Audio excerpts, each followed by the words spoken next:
Hello guys, welcome back to our channel. In this video we will learn all about TOCOL function. Scan by row, ignore blanks, scan by column, ignore errors, ignore blanks and errors, and all together.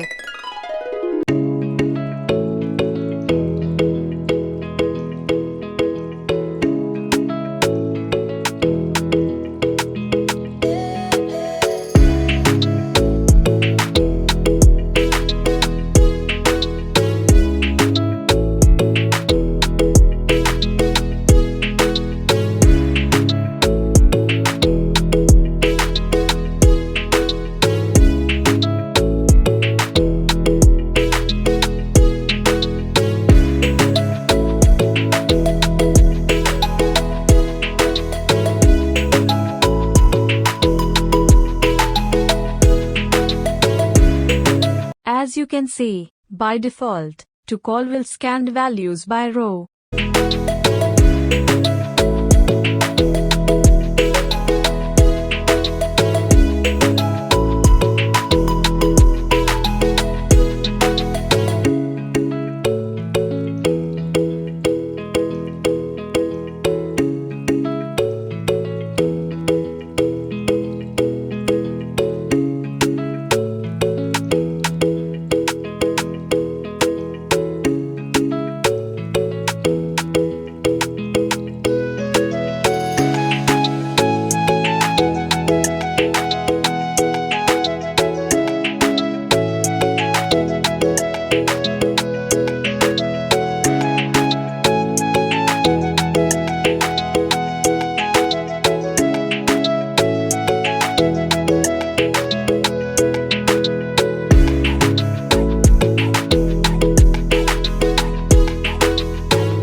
As you can see, there are many blanks.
Thank you for watching.